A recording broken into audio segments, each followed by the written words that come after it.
அனைவருக்கும் வணக்கம். Welcome to Dharma academy.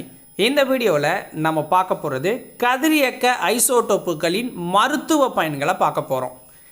இந்த வீடியோ பிடிச்சிருந்தா மறக்காமல் ஒரு லைக்கை போட்டு விட்ருங்க. டிஎன்பிஎஸ்சி எக்ஸாம்ஸை ஃபஸ்ட் அட்டம்ப்ட்லேயே நீங்கள் கிளியர் பண்ணணுன்னா தர்மா அகாடமியை இப்போவே ஃபாலோ பண்ணிக்கோங்க. டெலகிராமில் ஃப்ரீ டெஸ்ட்டும் ஃப்ரீ மெட்டீரியல்ஸும் கொடுத்துக்கிட்டு இருக்கோம். தேவைப்படுறவங்க போய் டவுன்லோட் பண்ணிக்கோங்க. வீடியோக்குள்ளே போயிடலாமா?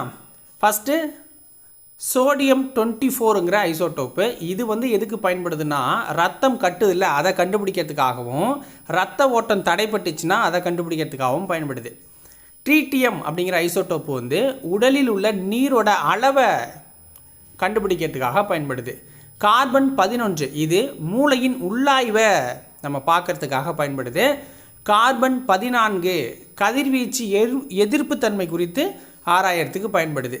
அயோடின் 131 இது சிதைந்த இதய தசையை கண்டுபிடிக்கிறதுக்காகவும் தைராய்டு செயல்பாடு எப்படி இருக்குது அப்படிங்கிறத பார்க்கறதுக்காகவும் பயன்படுது. பாதரசம் 197 இது சிறுநீரக உள்ளாய்வு பற்றி தெரிஞ்சுக்கிறதுக்கு பயன்படுது. அதாவது உள்ளாய்வுனா அதை பார்க்கறதுக்காக, அதோடைய பிரச்சனைகளை சரி பண்ணுறதுக்காக.